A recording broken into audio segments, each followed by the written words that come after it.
I need to say something to you tonight that nobody else in your life is willing to say. Not your friends, because they are doing the same thing you are doing. Not your children, because they are the ones benefiting. And not you, because you cannot say it to yourself without feeling like a bad parent. So I will say it, and I will carry the blame for saying it, because I am old enough that blame does not frighten me anymore. You are destroying yourself for your adult children, not helping them, destroying yourself. There is a difference, and the difference is the whole teaching tonight. You are giving money you do not have to spare. You are giving energy your body can no longer afford. You are giving silence when you should speak, service when you should rest, and pieces of your remaining years, which are not many, to people who are fully grown, fully capable, and in most cases, not even aware of the size of what they are taking. And you have wrapped all of this destruction in the most beautiful word in any language: love. You call it love. And because you call it love, no one can question it, least of all you. Tonight I am going to question it. I am going to name 5 things you must stop doing for your adult children. Not because you love them too much, because what you are doing is not love anymore. It stopped being love somewhere along the way and became something else, something that is quietly ruining your final years, and here is the part that will surprise you, quietly ruining your children too. Stay with me to the end, because the last one is the hardest, and it is the one your own heart has been trying to tell you about for years. The first thing you must stop doing is rescuing them from the same crisis more than twice. Hear the number: twice, not never. Life hits everyone, and a parent who can catch a grown child in a true storm should catch them. That is family. That is right. The first rescue is love. The second rescue is grace. But the third rescue of the same crisis, the same debt, the same eviction, the same broken-down mess caused by the same choices, the third rescue is not love anymore. It is participation. By the third time, you are not saving your child from the crisis. You are funding the crisis. You have become part of its structure, a line item in its budget. Your child, and I say this gently, but I say it, has learned something from the first 2 rescues. They have learned that the bottom is not real. And a person who knows the bottom is not real never changes course, because why would they? The consequences that teach every human being on this earth how to live have been outsourced to you. You are absorbing the lessons that were addressed to them, and at what cost? You know the cost. The savings that were supposed to carry you through your old age, the peace of your evenings spent instead lying awake doing their arithmetic. The truth my grandmother put in one sentence that I have never forgotten. She said, "A parent who keeps standing between their child and the ground teaches the child that falling is free." Falling is not free. Someone always pays, and right now, the someone is you. Let me show you what the third rescue costs. With a real family. A woman I knew had a son, a good man in many ways, charming, warm, terrible with money. And beginning in his 30s, the pattern set in. Every 2 or 3 years, a collapse. The credit cards, the failed venture, the truck he could not afford. And every collapse ended the same way, at her kitchen table, with tears, real tears. He was not a liar. He meant every promise, and a check. And she wrote the checks for 20 years, into her 70s. And here is the ledger nobody in that family ever looked at, so I will read it to you. She skipped the surgery she needed for 2 extra years because the savings had gone to his second collapse. She sold the little lake cabin, the one place on this earth she truly rested, quietly, telling everyone she was tired of the upkeep. She was not tired of the upkeep. She was covering collapse number 4. She stopped traveling to see her sister, her only sister, in the last years of that sister's life, because the money was always spoken for before the year began. 20 years of a good woman's remaining life liquidated, one rescue at a time. And her son, at 58, was exactly where he was at 38. Exactly. Not 1 inch of ground gained, because he had never once stood on ground. He had stood on her. And when she was gone and the checks stopped, the bottom he met at 58 was so much harder than the bottom he would have met at 38, and he met it old, and he met it alone. The rescues did not save him. They postponed him. At the price of her surgery, her cabin, her sister, her rest. Both of them were ruined by her love. That is what I mean when I say what you are doing stopped being love somewhere along the way. Love builds 2 people. What she was doing dismantled 2 people, slowly, politely, with everyone smiling at the holidays. Look at your own ledger tonight. All of it. What the rescues have actually purchased on both sides. If the answer is nothing but postponement, then the kindest thing in your remaining power for both of you is to let the ground become real again. And one more word on the rescues before we move on, because I know the fear that keeps the checks coming. The fear says, if I stop, something terrible will happen to them. Hear an old man on this. In 50 years of watching families, I have seen far more grown children destroyed by parents who never stopped than by parents who did.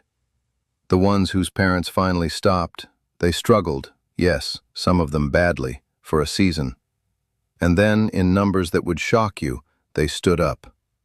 Because standing was finally the only option, and human beings are built to stand when standing is the only option. The bottom you are so afraid of is usually not their destruction. It is their beginning. You are not protecting them from the ground. You are protecting them from their own feet. Before I share the next teaching, I need to tell you something. I am not going to be here forever, and most of what I know was never written anywhere. So I sat down and I wrote it, all of it. 20 teachings, 4 parts, in the order they were meant to be received. The ones about loving your grown children without disappearing into them. The ones about the difference between helping and destroying yourself. The ones I have never said on camera. It is called the native way, and it costs less than 1 dinner you will not remember. Scan the code on your screen or look in the comments. But do not leave yet, because the next thing on this list is the one that is costing you the most, and I can almost guarantee you did it this month. The second thing you must stop doing is funding a lifestyle you were never asked to approve. This one is delicate, so let me be precise. There is a difference between helping a child who is drowning and financing a child who is swimming in a direction you are paying for. You know the difference in your own gut. The drowning child, help. But look honestly at where some of your money is going.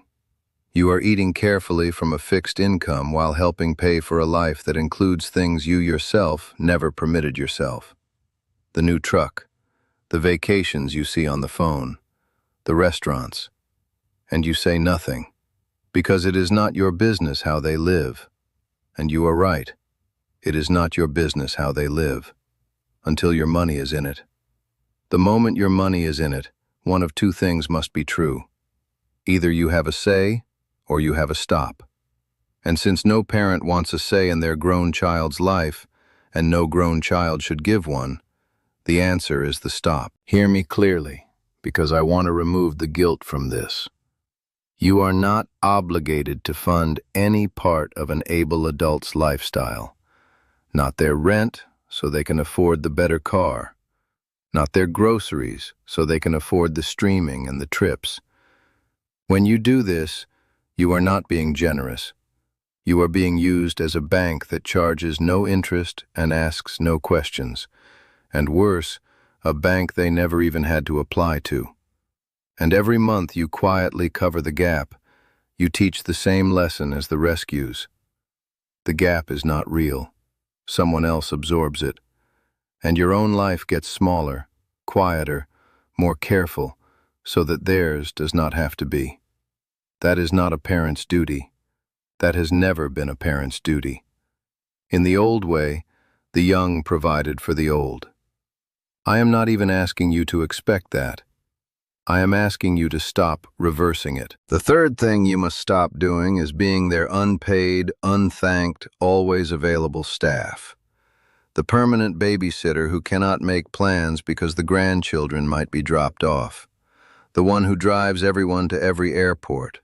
The storage unit for their furniture. The house sitter, the dog sitter, the errand runner. The one they call when anything needs doing that they do not want to do. Now be careful with me here, because I am not telling you to stop being a grandparent. Time with grandchildren is treasure, and most of you would take more of it, not less. I am talking about something you can feel the difference of in your own chest. There is being invited into your family's life, and there is being deployed by it. You know which one is happening by how they ask, if they ask, and by what happens when you say no. Try saying no once, to something small, and watch. If the response is understanding, you are family. If the response is irritation, coldness, guilt, if the machinery grinds because a part refused to turn, then hear what that grinding is telling you. You are not being included, you are being scheduled. And a person who is scheduled by others but never consulted, who serves the family calendar but never shapes it, is not an elder in that family. They are staff. And here is what it costs beyond the tiredness. It costs you their respect. This is the cruel circle almost no one sees. The more endlessly available you are, the less your time is worth in their eyes, because people never value what costs nothing. The parents who are respected in their old age, and I have watched this for 70 years, are not the ones who serve the most. They are the ones whose yes meant something because their no existed. I watched a woman learn this at 71, and the way it happened stayed with me. For 6 years, she had been the default childcare for her daughter's family. Not invited, default. The schedule arrived by text each week, the way a work schedule arrives. And she loved those grandchildren fiercely. Hear me, this is not a story about a grandmother who did not want to be one. It is a story about a woman who had not been asked a question in 6 years. And one spring, her oldest friend invited her on a trip, a real one, 2 weeks, the kind of thing she had not done in decades. And when she told her daughter she would be away those 2 weeks, the reaction was not, "How wonderful, Mom, you deserve it." The reaction was, "Well, what are we supposed to do about the kids?" Not anger even, just logistics. Her 2 weeks of living had registered purely as a staffing problem. And the woman told me that sentence did what 6 years of tiredness could not. It showed her what she had become in the family machinery. And she went on the trip, shaking, guilty, half convinced she was abandoning her family. She went. And when she came back, tanned and full of stories, something interesting happened. The schedule became a conversation. The daughter began asking instead of assigning. "Are you free Thursday, Mom?" Instead of, "The Thursday drop-off is at 8. Because the 2 weeks had taught the whole family something the 6 years of endless availability never could. That her time was hers. That it had value. That it could be elsewhere. Nothing broke. The love did not shrink. The grandchildren did not forget her. The only thing that died was the assumption. And assumptions, I promise you, deserve to die. Your family will not love you less for having a life. They will consult you more, because people consult the ones who might say no. They only schedule the ones who never do. The fourth thing you must stop doing is biting your tongue about everything to keep the peace. Somewhere in these last years, a silence crept over you and your own family. You watch things you disagree with, sometimes things that hurt you directly, the missed calls, the forgotten birthday, the sharp tone they take with you that they would never take with a stranger, and you say nothing. Because you do not want to be difficult. Because you are afraid of the distance that speaking might create. Because some part of you, and this is the painful one, is afraid that if you become inconvenient, you will see them even less. So you swallow it. Year after year of swallowing. And I want to tell you what all that swallowed truth becomes. It becomes the heaviness you cannot explain. It becomes the strange sadness after every visit that went fine, everything was fine, and you sat in your car or your kitchen afterward and felt like crying and did not know why. I will tell you why. Because you were not at that visit. A careful, edited, agreeable performance of you was at that visit. And performing peace is not peace. My grandfather said, "A family where the elder cannot speak truth is a family that has already lost its elder. They just have not held the funeral." You do not have to become a critic. I am not sending you into battle over every grievance. I am telling you that an elder speaks, kindly, briefly, without drama, but speaks. That hurt me. I need you to speak to me differently. I will not be doing that anymore. Sentences like that, spoken calmly, do not destroy families. The absence of them does, slowly, by turning the elder into furniture. And furniture, hear this, gets moved wherever anyone wants and consulted about nothing. And the fifth thing, the hardest one, you must stop postponing your own life until they no longer need you. Because I want to tell you the secret you have been keeping from yourself. That day is never coming.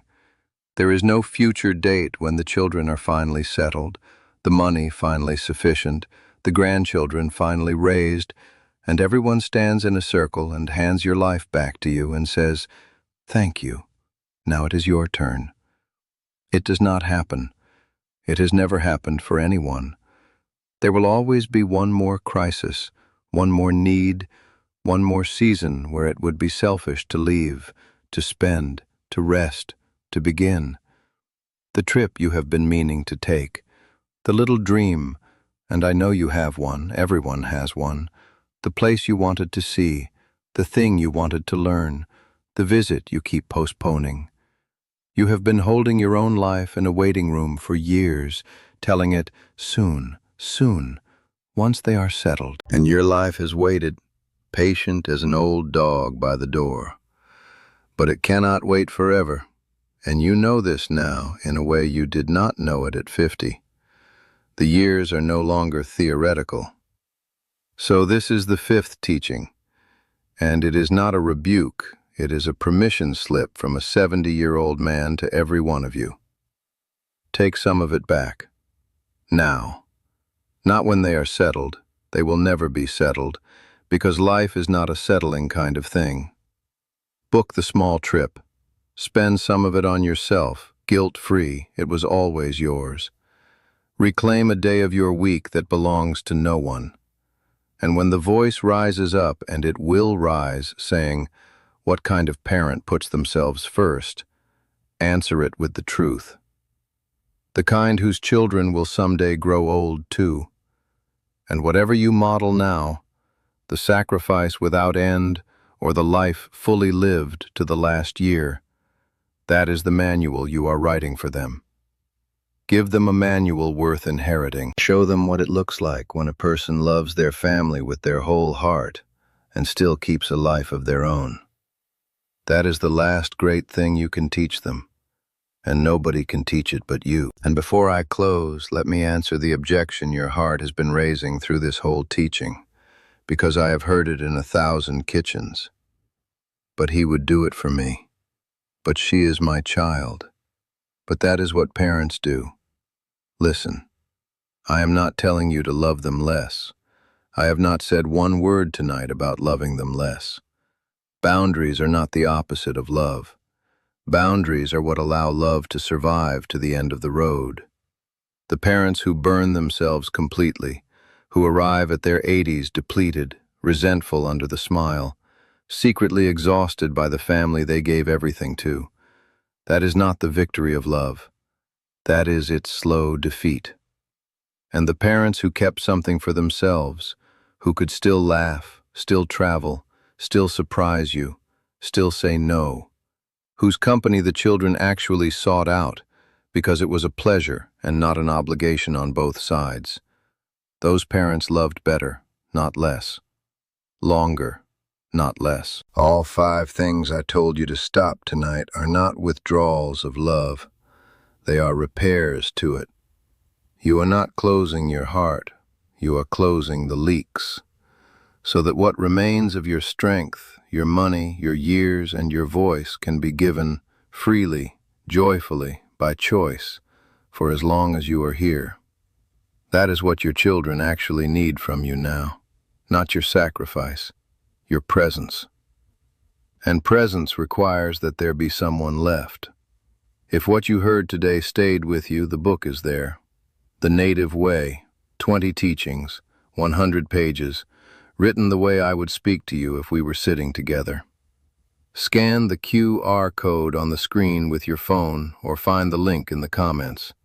Read 1 chapter. Sit with it. Now I want to hear from you. Tell me in the comments, which of the 5 have you been doing, and what is the first one you are going to stop? I read every comment. And if this is the kind of conversation you have been looking for, subscribe to this channel. We are not collecting viewers here. We are collecting people who remember. Come back next week. I am not done teaching yet.